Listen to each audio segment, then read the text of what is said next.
आज हम नया टॉपिक स्टार्ट करेंगे, समाकलन। अवकलन के बाद आता है समाकलन। समाकलन का जो प्रयोग होता है वह जो वक्र दिए रहते हैं, वक्रों से संबंधित क्षेत्रफल निकालने के लिए किया जाता है। तो समाकलन है क्या? समाकलन जो होता है वह अवकलन का ठीक विपरीत होता है। अवकलन का विपरीत या व्युत्क्रम, अवकलन का व्युत्क्रम या विपरीत ही होता है समाकलन। जैसे हम किसी फलन का अवकलन निकालते हैं तो उसे हम कहते हैं अवकल गुणांक ज्ञात करना। वैसे अगर हम अवकल गुणांक को हम फलन में चेंज करें तो कहलाएगा समाकलन। जैसे हम मान लेते हैं tan x होता है, कोई फलन है tan x। अब tan x का अवकलन होता है इसको ddx से, तो ddx ऑफ tan x होता है sec स्क्वायर x। अब अगर हम पूछें कि sec स्क्वायर x का समाकलन क्या होगा, तो जस्ट इसी का उल्टा होता है समाकलन। मतलब integration sec square x dx बराबर होगा tan x। जैसे tan x का अवकलन होता है sec स्क्वायर x, वैसे ही sec स्क्वायर x का समाकलन होता है tan x। मतलब अवकलन का ठीक उल्टा होता है समाकलन, उसी का विपरीत।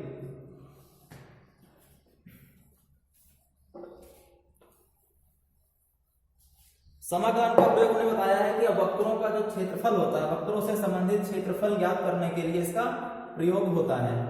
अब इसका हम समाकलन से किसी फलन का करना है उसको प्रदर्शित कैसे करते हैं। जैसे कोई फलन f(x) दिया गया है, इसका हमको x के सापेक्ष समाकलन करना है, तो इसको हम इंटीग्रेशन, मतलब ये जो चिन्ह होता है ये इंटीग्रेशन का चिन्ह है। Integration f(x) dx। अब ये dx क्या है? dx ये प्रदर्शित करता है इसमें जो x दिया गया है, x एक चर संख्या है। मतलब जो f(x) का हमको समाकलन करना है वो x के सापेक्ष समाकलन करना है। किसके सापेक्ष? x के सापेक्ष। अगर इसी में हम लिखते हैं इंटीग्रेशन fy dy, अब इसका मतलब हो गया कि y के सापेक्ष। dy का मतलब क्या हुआ? y के सापेक्ष समाकलन करना है। तो ये dx या dy होता है, ये उसी चर संख्या के सापेक्ष समाकलन होता है, और ये इंटीग्रेशन है समाकलन का प्रतीक या चिन्ह। अब जैसे मान लीजिए हमको पता है कि जैसे इंटीग्रेशन या अवकलन किसी का लेते हैं ddx ऑफ कोई भी ले लो sec x। अब sec x का अवकलन क्या होता है? sec x into tan x। अब अगर इसी का हम पूछ ले समाकलन क्या होगा, sec x into tan x का समाकलन क्या होगा, तो इसको हम लिखेंगे integration sec x into tan x। अब sec x into tan x का जो समाकलन होगा वो x के सापेक्ष होगा, मतलब इंटू dx, ये बराबर आएगा sec x। मतलब जो अवकलन होता है, sec x का अवकलन आया है sec x into tan x, तो इसका जस्ट अपोजिट हो जाएगा इसका समाकलन। मतलब sec x into tan x का समाकलन होगा sec x। अब जो समाकलन किया जाता है इसमें हम एक अचर गुणांक लिखते हैं। जैसे sec x into tan x का समाकलन किया गया, sec x आया है, तो इसमें केवल sec x नहीं लिखा जाएगा। sec x into tan x का समाकलन जो होगा वो sec x प्लस c होगा। अब इसमें c क्या है? c होता है एक समाकलन स्थिरांक, समाकलन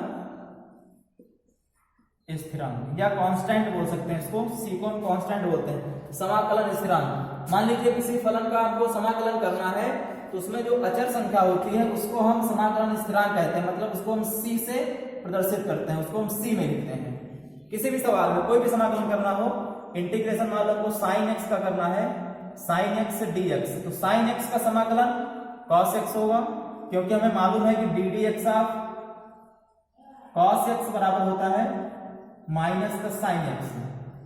तो sin x का जो समाकलन होगा वो माइनस का cos x हो जाएगा। इंटीग्रेशन sin x dx बराबर क्या आएगा? माइनस का cos x आएगा।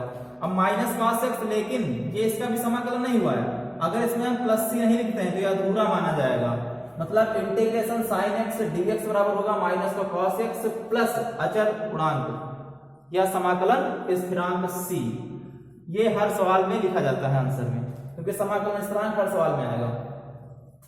अनिश्चित में, निश्चित समाकलन जो होता है उसमें c का मान नहीं आता है, क्योंकि c उसमें हट जाता है, वो निश्चित होता है। ये अनिश्चित समाकलन है।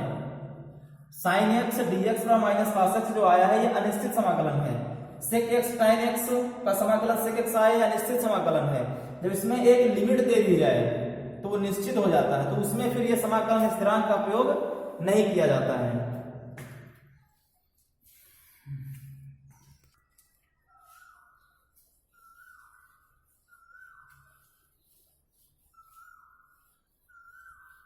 समाकलन के कुछ फार्मूले बता रहे हैं, कुछ इंपॉर्टेंट बता देंगे, बाकी आप लोग किताब से पढ़ लेना। जैसे मान लो हमको पता है कि डी डी एक्स ऑफ, समाकलन बताते हैं इंटीग्रेशन एक्स की पावर एन डी एक्स। जैसे एक्स की पावर एन का हमको एक्स के सापेक्ष समाकलन करना है, तो ये होगा एक्स की power n plus one upon n plus one.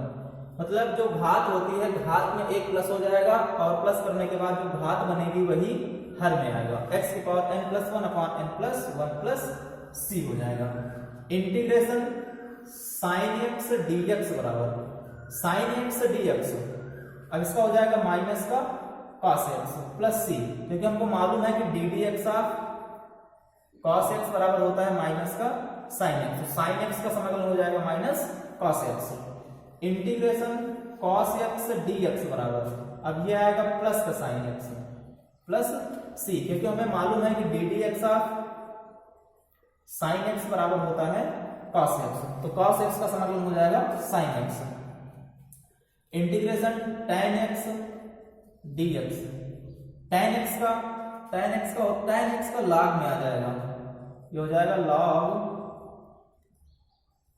sec x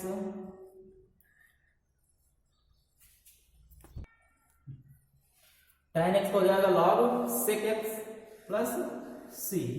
integration sec square x d x बराबर, ये हो जाएगा tan एक्स प्लस सी, क्योंकि हमें मालूम है कि D D x of tan x बराबर होता है sec square x. Integration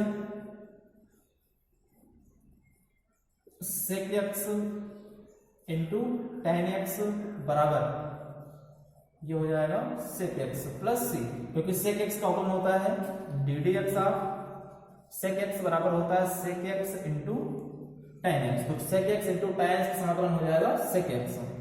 integration 1 upon x d x, 1 upon x d x बराबर हो जाएगा log एक्स प्लस सी, क्योंकि हमें मालूम है कि log एक्स का जो अवकलन होता है D D x of log x बराबर 1 अपॉन एक्स, तो इसका उल्टा हो जाएगा log एक्स। इंटीग्रेशन ए की पावर एक्स अपॉन log ए बेस ई डी एक्स बराबर ए की पावर एक्स प्लस सी। हमको मालूम है कि ए की पावर एक्स का जो अवकलन होता है डी डी एक्स ऑफ ए की पावर एक्स बराबर ए की पावर एक्स इंटू लॉग ए बेस ई, तो ए की पावर एक्स का जो समाकलन होगा ए की पावर एक्स अपॉन लॉग ए बेस ई हो जाएगा, या फिर लॉग ए अपॉन ई नीचे कर दो या फिर इधर कर दो, इसको हम भी लिख सकते हैं इंटीग्रेशन ए की पावर एक्स डी एक्स बराबर ए की पावर एक्स अपॉन लॉग ए बेस ई प्लस सी।